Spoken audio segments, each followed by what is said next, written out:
Bienvenue au Canada, un podcast et un site internet qui vous procure des informations et des interviews sur l'immigration et la vie au Canada. Salut à vous aventuriers du Nouveau Monde, Emma Charlin au micro. Auteure, accompagnatrice en mobilité internationale et podcasteuse. C'est l'épisode 45 du podcast et je l'enregistre en octobre 2024. Avec mon invitée du jour, Clara, nous allons aborder un thème clé. Comment s'organiser quand on est en couple pour préparer et réussir son projet d'expatriation au Canada. Mais avant cela, j'aimerais vous parler de comment m'est venu en tête ce sujet. Je me promenais sur le site internet de l'Université Laval et je suis tombée sur un article intéressant. Les taux de divorce sont plus élevés chez les immigrants québécois que chez les Québécois ayant toujours vécu au Québec. Alors j'ai approfondi ma lecture et voilà ce qui en est ressorti. Comme tous les couples, les expatriés peuvent se séparer quand ils rencontrent des problèmes de communication, d'infidélité ou encore des divergences d'objectifs de vie. Toutefois, les couples immigrés font face à des difficultés supplémentaires propres à leur situation particulière. Je vais en nommer 3. Première difficulté, il y a une perte de repères culturels et sociaux. Quitter son pays d'origine signifie souvent laisser derrière soi une grande partie de son réseau social, à savoir la famille, les amis et les collègues. L'absence de ce soutien émotionnel peut isoler les partenaires, rendant les périodes de stress difficiles à gérer. Seconde difficulté, un des membres du couple peut perdre son emploi ou avoir des difficultés à trouver un emploi. Cela peut donner naissance à un sentiment de stagnation ou de régression professionnelle qui peut engendrer une perte de confiance, de la frustration, du stress et au final entraîner un déséquilibre au sein du couple. Troisième difficulté, des problèmes financiers peuvent venir compliquer la donne. Le coût de l'immigration est élevé et quand il est combiné à de l'incertitude professionnelle ou personnelle, cela peut générer une pression financière énorme, exacerbant les tensions dans le couple. Le principe du « ça passe ou ça casse » résume assez bien en fait la réalité des couples expatriés. Soit ils parviennent à surmonter ensemble les épreuves liées à l'immigration et ils en ressortent plus forts, soit les tensions s'accumulent et provoquent une rupture. En bref, la capacité à s'adapter, tout en maintenant une relation de couple saine et respectueuse, devient cruciale. Dans mon interview avec mon invité du jour, nous abordons ces différents points en nous concentrant surtout sur la période d'avant-départ, celle où il y a tant de choses à préparer avant de partir pour la grande aventure au Canada. Mais avant, voici un mot de notre sponsor. Eh mais, il y en a pas! Ah oui, c'est vrai, c'est moi le sponsor de l'émission pour l'instant. L'épisode de ce jour est sponsorisé par mon livre « Famille, je vous aime », mais parfois, partez au Canada aux côtés de parents et de jeunes enfants. Découvrez leurs doutes et faux pas afin de mieux les éviter. En fin de chapitre, repartez avec des informations et des suggestions. Rien de tel pour booster votre départ au Canada et en faire un succès. Aujourd'hui, j'ai le plaisir d'accueillir Clara sur le podcast. Clara a un parcours aussi riche qu'inspirant. Après avoir obtenu un titre d'ingénieur et mené des recherches cliniques en cancérologie, elle a pris un virage audacieux avec son mari et s'est lancée dans l'aventure entrepreneuriale. Elle est désormais CEO de leur société. Le Sieur Coaching, c'est une structure spécialisée dans l'entraînement sportif qui propose du coaching, des e-books ainsi qu'une formation pointue en morpho-anatomie. En bref, si vous voulez avoir de gros biscottos, de gros pectoraux et de beaux abdos, c'est l'accompagnement qu'il vous faut. Mais aujourd'hui, nous allons explorer un tout autre aspect de l'histoire de Clara. Nous allons parler de couple et d'expatriation au Canada. Plus particulièrement, nous allons tenter de répondre à la question suivante: comment s'organiser en couple pour préparer et réussir son départ au Canada? Alors, si vous êtes friand de retours d'expérience et d'astuces pratiques sur l'art de concilier vie de couple et expatriation, vous êtes au bon endroit. Bonjour Clara, bienvenue sur le podcast. Bonjour, comment ça va? Merci beaucoup de m'accueillir. Ça va très bien, merci, je suis ravie de t'accueillir. Alors dis-nous, en quelques mots, peux-tu nous raconter ton parcours d'immigration au Canada? Alors, mon parcours d'immigration au Canada, il a été un petit peu particulier étant donné que nous avons immigré en plein Covid, cette merveilleuse période que tout le monde aimerait oublier. Nous avons décidé en fait d'immigrer au Canada en 2019, donc juste avant cette grande histoire de confinement et autres joyeusetés, dirons-nous. À la base, on voulait partir en PVT, ce qui du coup n'a pas été possible parce que tout a été fermé assez vite. On avait pris notre décision en décembre 2019 et le Covid, je crois le premier confinement est arrivé en mars 2020. Et en fait, on a décidé de ne pas rester inactif pendant cette période parce qu'on savait que ça allait être très long. Et du coup, comme on savait qu'on allait rester longtemps au Canada parce que c'était vraiment un gros projet de vie, on a décidé de laisser tomber le PVT, de partir via Entrée Express, donc de demander la résidence permanente directement grâce à un programme en fait qui nous permet d'immigrer plus facilement, en tout cas en dehors du Québec. Et du coup, on a mis un peu ces 2 ans de off au niveau de l'immigration canadienne pour pouvoir préparer notre dossier, lancer toutes les démarches. Et du coup, on est arrivé en juin 2022, donc 2 ans, 3 ans plus tard, hein, quand même, mine de rien, avec tout ce qui s'est passé, en tant que résident permanent au Canada, donc à Hamilton, là où tu vis d'ailleurs. Exactement, nous sommes voisines. Exactement. On ne s'est jamais rencontrés, mais nous sommes voisines. Et, euh, et voilà, en gros, si je devais vraiment résumer ça assez rapidement. Eh bien, merci beaucoup. Et alors, on va explorer en particulier l'avant-départ. J'aimerais que tu me dises quelles sont les grandes difficultés logistiques et émotionnelles que ton mari et toi avez rencontrées dans le cadre de ce départ au Canada. Alors, c'est très intéressant comme question parce que je trouve qu'il y a beaucoup de couples et de familles. Alors moi, j'ai pas encore d'enfants, mais je peux parler déjà en tant que couple, mais je vois aussi beaucoup d'amis qui ont immigré en couple et en famille au Canada. J'ai toujours tendance à dire que l'immigration, c'est comme avoir un enfant. Ça sépare plus que ça ne rapproche.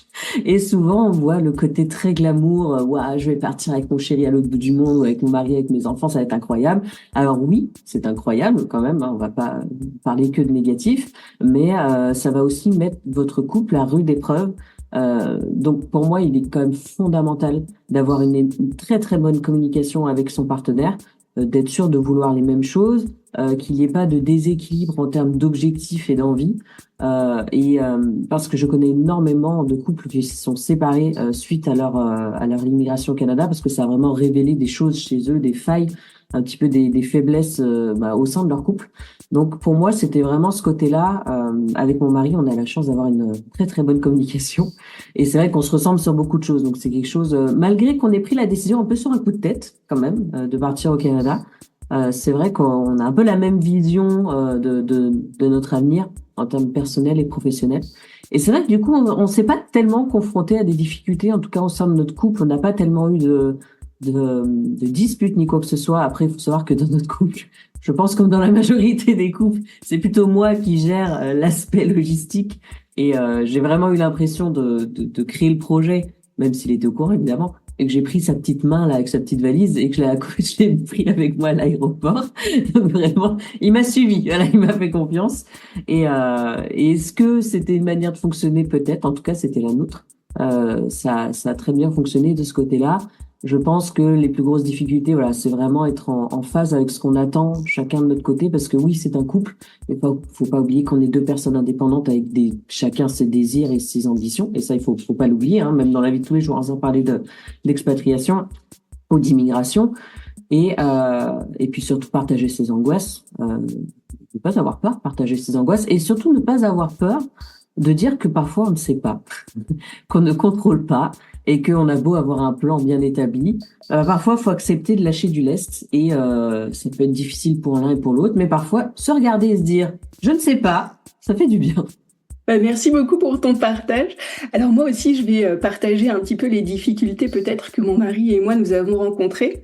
Alors pour nous aussi, elles n'étaient pas tant émotionnelles que logistiques, nos difficultés. C'est-à-dire que d'un point de vue émotionnel, mon mari et moi, on fonctionne très très bien. Nous aussi, on a une très très bonne communication, on fait de la gestion de projet au quotidien, mais c'était plutôt des difficultés donc logistique qu'on avait, puisque contrairement à vous, nous on est partis très très rapidement au Canada. Donc je rappelle un petit peu mon parcours. On a déposé avec un avocat en immigration, suite à la mobilité professionnelle de mon mari, notre dossier de demande d'immigration en mai. En juillet, on a eu une acceptation et en août, on est arrivé au Canada. Donc, en gros, on avait 3-4 mois pour tout préparer. Et je rappelle aussi au passage qu'à l'époque, nos enfants, donc on en a 3, avaient 7 ans, 5 ans et 2 ans. Autrement dit, ils n'étaient pas vraiment super méga autonomes, quoi. Et alors nous, les difficultés qu'on a eues donc en matière de logistique, c'était un manque de temps et une gestion des priorités à adopter et à revoir en continu. Donc si je parle du manque de temps, en fait, la manière dont on s'est organisé, mon mari et moi, c'était assez fou. C'est-à-dire que lui, quand il est, on va dire, stressé, qu'il a beaucoup d'activités, il travaille beaucoup le soir. Donc, il travaillait sur notre ordinateur et sur nos démarches jusqu'à minuit, 1 heure. Moi, je suis plutôt du genre couche tôt, mais par contre, quand je suis un peu stressée, que j'ai un surcroît d'activité, je me réveille tôt. Donc, je me réveillais vers 4h30 du matin. Donc, autrement dit, on faisait des journées comme ça. C'est-à-dire que moi, j'étais plutôt réveillée à 4h30, 5h, puis je commençais à travailler sur notre projet jusqu'à ce que je parte travailler. Et puis, mon mari, quand on rentrait le soir, on s'occupait de nos enfants, bien évidemment. Et puis, lui, il travaillait jusqu'à minuit, 1 heure pour pouvoir nous renseigner, construire un budget, préparer notre départ, etc. Donc, nous, on avait vraiment un problème de temps et également de gestion de nos priorités, puisque en France, on devait vendre notre voiture, notre appartement, faire un déménagement à l'international, prévenir nos familles, nos amis, etc. de notre départ. Et puis au Canada, de l'autre côté, on devait chercher une maison, inscrire nos enfants à l'école, savoir comment faire toutes nos démarches administratives, acheter et se renseigner sur l'achat d'une voiture, etc.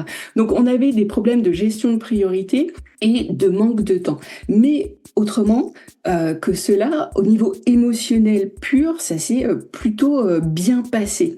Alors, je voulais revenir sur les conseils qu'on pourrait donner aux auditeurs. Tu en as déjà donné certains, Clara, mais peut-être qu'on peut en donner encore d'autres. Alors, je vais te redonner la parole et si tu pouvais me dire quels conseils tu aimerais mettre en avant pour les personnes qui se destinent à partir au Canada, ce serait super. Puis après, je rebondirai, bien sûr.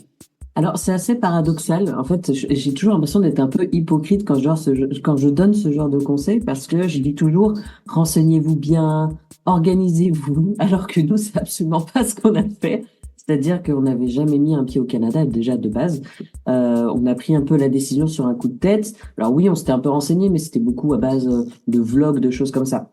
Alors, je dirais quand même de pas faire comme on a fait. Parce que nous, ça a fonctionné, je pense, parce qu'on communique très bien et qu'on se ressemble sur beaucoup de choses. Donc, on n'avait pas forcément besoin de parler de certaines choses pour se comprendre, mais il y a certains couples qui ne fonctionnent pas comme ça. Donc, voilà, faut bien se dire que chaque couple a sa version d'immigration. En fait, on n'a pas du tout tous le même parcours, la manière d'appréhender les choses, etc. Moi, ce que j'aimais beaucoup faire, c'est, alors déjà, je pense que tu en as déjà parlé, mais le site pvtist.net a un super manuel qu'on peut télécharger gratuitement ou acheter en version papier si vous le souhaitez. Et franchement, le feuilleter, moi, ça m'a énormément aidé. J'ai trouvé plein d'astuces dedans, plein de conseils. En plus, c'est gratuit en ligne, donc vraiment, on perd vraiment pas de temps à le bouquiner un petit peu le soir ou même en couple. Déjà, ça vous apporte déjà pas mal de conseils pratiques. Au-delà de ça, pour l'expérience un peu plus humaine, on a regardé beaucoup de vlogs. Alors attention avec les réseaux sociaux parce qu'on vous vend beaucoup de rêves, mais quand même, ça peut vous donner une certaine approche de certaines villes parce qu'on parle beaucoup de Montréal, mais c'est bien aussi de regarder un petit peu en dehors de la destination numéro 1 des Français quand ils immigrent. Quel autre conseil? Se rapprocher de professionnels, que ce soit des coachs, par exemple en accompagnement en immigration comme tu peux l'être, mais aussi des accompagnateurs en termes de recherche d'emploi comme Angelina, qui est une amie aussi commune. Moi, j'ai contacté aussi l'ASO, qui est la Société économique de l'Ontario, parce que j'ai immigré en Ontario, qui eux ont pu me donner des réponses par rapport à l'entrepreneuriat, parce qu'on était entrepreneurs. Donc, je sais qu'au début, on est un peu frileux de faire appel à des professionnels parce que c'est un petit budget, ça peut coûter de l'argent, mais on n'imagine pas justement l'argent que ça peut nous faire gagner par la suite, notamment en termes d'emploi. En ce moment, c'est un peu compliqué au Canada, il y a quand même pas mal de difficultés dans certaines zones, donc parfois juste dépenser quelques centaines d'euros pour pouvoir trouver un emploi rapidement avec un bon salaire, ne pas perdre de temps et surtout se libérer l'esprit, parce que ça aussi, on a tendance à sous-évaluer la charge mentale que représente une immigration. Vraiment, des fois, investir un tout petit peu d'argent, si on peut, sur son budget pour pouvoir se faire accompagner, gagner du temps et diminuer son stress, gagner en années de vie. C'est quelque chose vraiment que j'ai pas forcément fait. Je l'ai fait un peu pour l'emploi, mais avec le recul, je regrette un peu. Je pense que j'aurais dû vraiment plus investir de ce côté-là. Après, je m'excuse entre guillemets parce que tu parlais des difficultés émotionnelles. Nous, c'était plutôt matériel parce que on avait cet argent de côté. Pour ceux qui savent pas, l'entrée express, on doit avoir un gros pécule de côté pour pouvoir immigrer. Mais le Covid est arrivé et en fait, cet argent ne pouvait pas tellement y toucher. Sauf que bah moi j'étais dans le médical, donc je travaillais à des heures pas possibles. Je n'étais pas plus payée. Je n'ai pas eu de subvention du gouvernement, contrairement à ce que tout le monde croit. Pourtant, j'étais bien dans les urgences. Et mon mari, lui, était coach sportif et toutes les salles étaient fermées. C'est-à-dire qu'on a vécu pendant 2 ans sur mon seul salaire, avec cette grosse somme d'argent qui dormait de côté, mais sur laquelle on ne pouvait pas toucher. Donc c'est vrai que voilà, c'est pour ça que je m'excuse un peu de pas avoir voulu dépenser un peu de cet argent-là. Mais si vous pouvez le faire, honnêtement, faites-le. Bah, je suis complètement d'accord évidemment avec ce que dit Clara parce que au-delà de l'argent, c'est quelques centaines d'euros que vous allez dépenser, mais c'est tellement de temps, d'énergie et de bande passante au niveau mental que vous allez gagner et récupérer, c'est incroyable. Donc ça peut vous mettre le pied à l'étrier et au final tout changer. Alors, je reprends la parole sur en fait les conseils que moi j'aimerais donner aux auditeurs. Pour le coup, je sais que nous, ce qu'on avait fait avec mon mari, c'est un tableau de suivi pour savoir où on en était au niveau de chaque thématique, c'est-à-dire que ce soit le budget, le logement, l'achat de billets d'avion, etc. Et donc, on avait un tableau de suivi, on avait même fait un tableau de nos priorités pour pouvoir justement faire du flux continu. Quand, par exemple, mon mari dormait ou que moi je dormais, eh bien, je puisse savoir sur le tableau où chacun en était. Donc, on avait en fait un mode gestion de projet avec un tableau de suivi qui nous permettait justement d'aller de l'avant. Le deuxième conseil que j'aimerais donner, c'est vraiment de faire attention à votre sommeil. Sur cette partie de l'avant-départ, si on ne fait pas de jour off, si on n'a pas assez de sommeil, eh bien c'est très très compliqué de poursuivre son effort sur de la durée. Un départ en expatriation, c'est pas un sprint, d'accord? C'est un marathon. Ça dure vraiment très longtemps. Si on ne fait pas attention à son sommeil, à son alimentation, si on ne fait pas des pauses avec des jours off pour pouvoir souffler, eh bien en fait ça va devenir très compliqué. Ça va vous prendre la tête, puis à un moment donné vous allez juste craquer et peut-être éventuellement avoir ensuite des difficultés avec votre conjoint qui va se prendre une dispute ou plein de remarques négatives dans les dents alors qu'en fait il a rien demandé puis il n'est pas fautif. C'est juste que là vous êtes à saturation. Donc moi, je conseille toujours aux gens de faire attention à leur sommeil et leur alimentation, bien évidemment, prendre des jours off et comme l'a si bien dit Clara en tout début d'épisode, faites attention à votre communication. Écoutez-vous l'un l'autre, écoutez vos angoisses, les bons points, félicitez-vous aussi et encouragez-vous parce qu'en fait, on dépasse certaines étapes et c'est quand même génial de se dire ah ouais, on est arrivé là, bravo quoi, c'est quand même génial. On a accompli une grande partie du voyage et c'est déjà super. S'encourager, s'écouter, pouvoir se dire quelles sont ses angoisses et généralement dans un couple, elles vont être différentes. Je sais que par exemple pour moi, j'avais des angoisses sur notre budget. Mon mari, lui, il avait des angoisses sur trouver une maison. Donc on n'avait pas les angoisses aux mêmes endroits, mais on pouvait s'écouter, s'entraider. Donc ça, vraiment, c'est des conseils qui sont super importants dans la vie de tous les jours d'un couple, évidemment, mais qui le sont encore plus dans une expatriation parce que c'est tous les pans de votre vie qui vont être remis en cause. C'est-à-dire que votre lieu de vie va changer, votre langue, éventuellement, va changer. Et même si vous arrivez au Québec, la langue ne sera pas la même, les mots ne seront pas les mêmes, l'accent ne sera pas la même, la culture ne sera pas la même. Les écoles, vos enfants, vous allez perdre l'intégralité de vos repères. Le couple, c'est l'ancrage. Il faut absolument le soutenir et le maintenir. Et ça, c'est méga super important. Donc voilà pour les conseils que je voulais un petit peu partager et donner aux éditeurs. Maintenant, j'en viens à une question. Alors, je ne sais pas si tu voudras y répondre, mais j'espère. Est-ce que tu penses que ton couple est ressorti plus fort de cette expérience et de ce départ au Canada? Alors, je pense que notre couple de base était déjà très fort. Et je sais pas si ça l'a rendu plus fort ou si on est resté sur le même point, mais je pense surtout on a évolué ensemble. Et ça, je trouve que c'est quand même assez beau. C'est assez difficile aussi, je trouve. C'est-à-dire oui, dans un certain sens, on est sorti plus fort de ça, mais on s'est redécouvert sur autre chose parce que forcément, comme tu le disais très justement, on intègre une autre culture, une autre langue pour nous même d'ailleurs. En plus, nous, de notre côté, nos projets se sont diversifiés, multipliés. On a fait des choses qu'on n'aurait jamais cru possibles. Et du coup, on est aussi devenus pas des personnes différentes, mais on a grandi, on a appris, on a évolué, et on est toujours autant amoureux.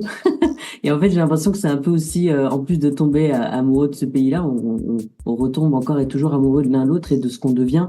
Donc, c'est plutôt de grandir, oui, plus fort, oui, mais vraiment dans ce sens-là. C'est-à-dire je trouve ça cool, en fait, qu'on ait pu vraiment partager cette immigration ensemble, se redécouvrir encore, même si on n'en avait pas forcément besoin, parce qu'on se sentait déjà très bien de base.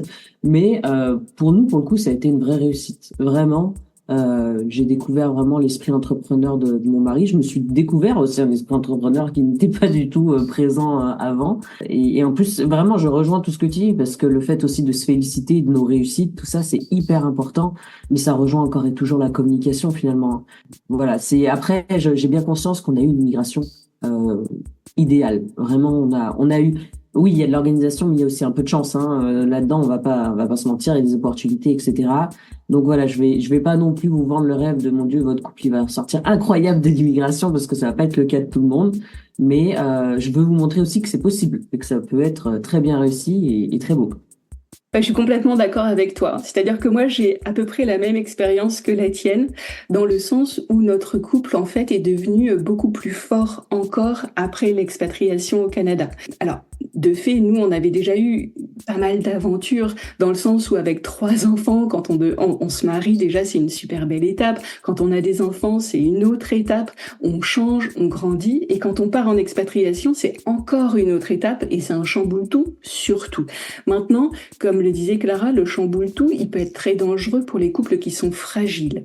Maintenant, pour les couples qui sont solides, ça peut renforcer les liens vraiment comme jamais. Et moi, je pensais même pas que c'était possible d'avoir des liens encore plus resserrés que ceux que j'avais déjà avec mon mari. Mais il n'empêche, c'est vrai, mon mari et moi, on a eu des liens qui se sont encore plus renforcés à l'occasion de notre expatriation. On a appris à encore mieux communiquer, à être encore plus de bons parents et à être encore plus présents et à l'écoute l'un pour l'autre. Et ça, c'est vraiment super, super comme découverte. Et je peux que me réjouir en fait d'avoir cette nouvelle vie ici au Canada avec mon mari. Donc, amis auditeurs, j'espère qu'il en sera de même pour vous. Je te remercie beaucoup, Clara, pour ton intervention sur le podcast. Où est-ce que nos auditeurs peuvent te retrouver ? Principalement sur Instagram. C'est vrai que j'ai une grosse communauté sur TikTok, mais je vous avoue que je poste plus beaucoup parce que TikTok c'est particulier comme réseau social. Mais vous pouvez quand même me retrouver là-bas où maintenant je poste plus des vidéos de mon podcast pour le coup qui est dirigé plutôt vers la sexualité et les relations humaines. Donc c'est entre parenthèses podcast, mais vous pouvez tout retrouver sur mon Instagram. Ce sera beaucoup plus simple sur Clara-LESR. Voilà, je suis très active sur Instagram. J'aime beaucoup Instagram. Super. Un grand merci, Clara, pour le partage et puis à une prochaine. Merci beaucoup. Alors ce n'est pas tout ça, mais il s'agirait de résumer l'affaire. Voici les principaux points à retenir. Premier point, une expatriation au Canada, ça secoue. Tous les pans de votre vie sont remis en question d'un coup et dans un couple, ce n'est pas sans conséquence. Comme le disent certains, ça passe ou ça casse. Alors, si votre couple est fragile, repoussez votre projet. Consolidez d'abord votre couple et lancez-vous après. Si votre couple est solide, par contre, sachez que oui, cela peut encore plus le renforcer. C'est une merveilleuse aventure à vivre et je crois que Clara et moi sommes là pour en témoigner. Second point, dans les problèmes logistiques que vous pourrez rencontrer, il y a principalement l'organisation, la gestion de votre temps et celle de vos priorités. Dans les problèmes émotionnels, on trouve souvent un manque de communication et d'écoute, voire un repli sur soi qui peuvent parfois mener à un désalignement de vos envies et plus globalement de vos objectifs de vie. Troisième point, pour préparer au mieux votre projet et garder une relation de couple saine et respectueuse, prenez de bonnes habitudes. Parlez-vous, écoutez-vous et encouragez-vous. Gardez un sommeil et une alimentation optimale. Faites des pauses et prenez des jours de repos. Ces derniers vous permettront de revenir sur votre projet d'immigration avec un regard neuf et déterminé. Et faites un tableau de suivi. N'essayez pas de vous souvenir de tout. Notez ce qui est fait, ce qui n'est pas fait et dans quel ordre agencez vos priorités. Enlevez-vous le plus possible de charge mentale. Vous aurez bien assez à faire comme ça. Et voilà, cet épisode de Bienvenue au Canada est déjà fini. Je vous remercie de l'avoir suivi jusqu'au bout. Abonnez-vous à mon infolettre en vous rendant sur mon site bienvenueaucanada.ca.